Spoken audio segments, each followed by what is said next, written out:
President Donald Trump is vowing to end the use of mail-in ballots ahead of the 2026 midterm elections. In a lengthy post on Truth Social, the president wrote, quote, "Elections can never be honest with mail-in ballots/voting, and everybody, in particular the Democrats, know this." The president has often claimed without proof that mail-in ballots lead to voter fraud. Trump also says that he is in the process of drafting an executive order to ban the use of these voting systems. This comes as the president has pressured some states to redraw congressional district lines in order to give Republicans an edge in the midterms next year.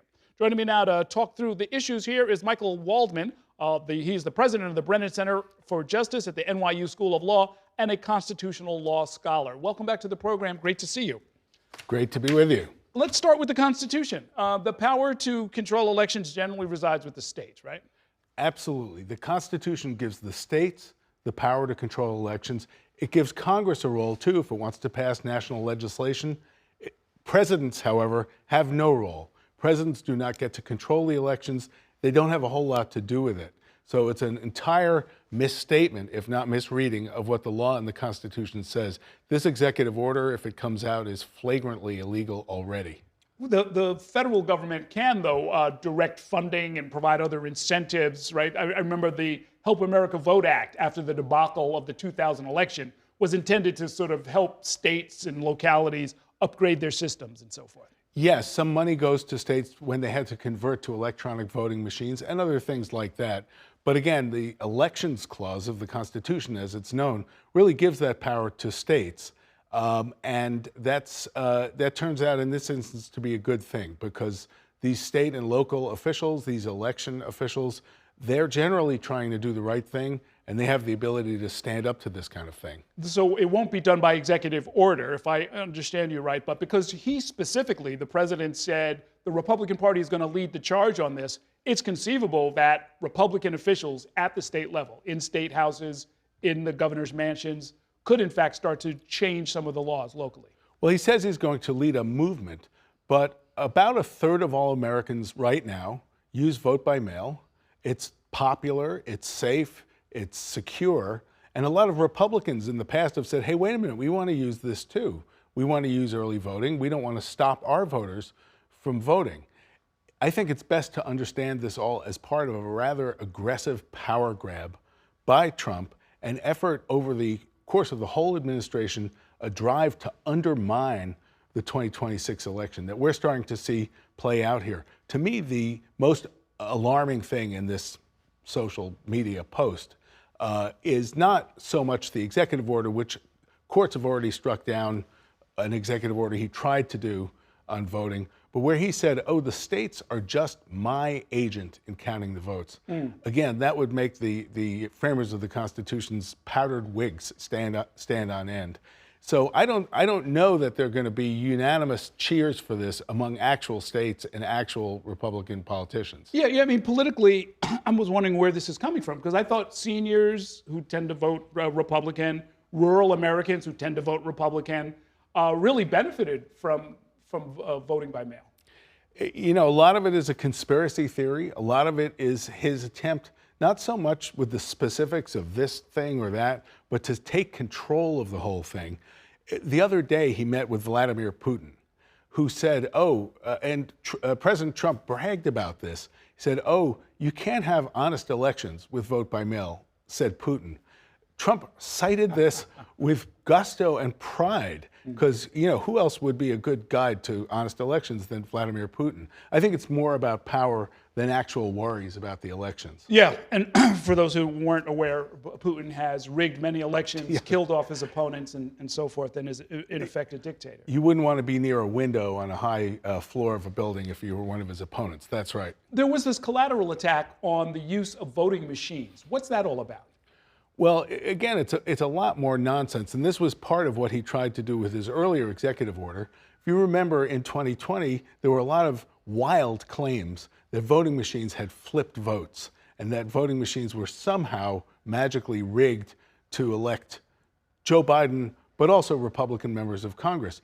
Just today, there was a legal settlement in a defamation case by one of the voting machine companies, because this stuff is just nonsense. And what it appears they want to do is to try to decertify these voting machines all over the country, which would sow chaos and would be part of making people think there's something wrong with the elections. It all goes back to this idea that they're peddling, that there's lots and lots of non-citizens voting, that somehow the elections are not safe and secure. And it comes at a time, very alarmingly, when there are federal troops and masked ICE agents patrolling the streets of Washington, D.C. You even had ICE go stand with weapons in front of a Democratic Party event in California on redistricting. They said it was just a coincidence, but as Governor Newsom said, it was not likely to have been a coincidence. It was a political police force trying to intimidate. Is it possible that local officials, including Republicans, might see this as an attack on how they got into power, an attack on how they stay in power and basically are doing their jobs? If I'm a state senator, for example, in a Republican state, I've got to be thinking, I don't want to start changing this stuff around. This is how I make a living. Well, you notice that the claims of fraud and rigged elections went away as soon as Trump actually did win this last election. I thought it had sort of receded quite a bit. The most important people in all of this are the election officials. These are not the big glamour jobs. They have the thankless task of running these elections. They're Republicans and they're Democrats, and they face threats of violence, intimidation. A lot of them want to leave their jobs. And I think that it's really incumbent on the other politicians in these states, Republicans and Democrats, not to push these conspiracy theories, not to try to rig things, but to let the elections happen. And as you said, the redistricting fight that is unfolding right now is another part of this effort to really tilt the election. Yeah, I mean, it seems like in some ways an uphill battle, if not a fool's errand, because the pattern, which holds going back decades at this point, is that the president's party loses seats in the legislature in the off-year election, which is what we're going to have next year. That's generally speaking the law of political gravity. Is people tend to punish whoever the party is that controls the White House. And if you're in the White House, you might want to try to change the rules a bit to make that less likely to happen. We don't know what is going to be the case with the economy and other things, but that is the likely outcome just based on history. And so that, of course, makes the stakes even higher. Your organization often files amicus briefs when these kind of things end up in the courts. Are you thinking, or have you sort of identified kind of a red line, which once that's crossed, you and your team are going to jump into it? We expect at the Brennan Center to be very involved in the fight to protect free and fair elections in 2026. We actually filed a case against Trump's last executive order.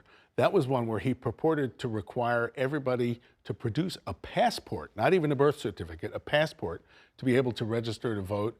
Also to order the states under that executive order to turn over their voter records to DOJ, because what could go wrong with that? Wow. And other things like that. We went to court and actually got an injunction. So I know that we will be part of a legal effort. I don't know what we're going to have to do.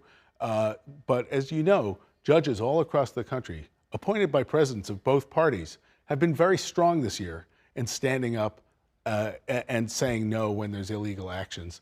You know, a lot of these executive orders, they don't really mean all that much. It's like a malevolent press release. This one could be something like that, but the drive that it reflects to try to undermine the election, again with troops marching around Washington, D.C., that is chilling and extreme, and I would say verging on authoritarian. Okay, we're going to leave it there for now. Michael Waldman, thanks so much for coming by. Great talking with you. Thank you.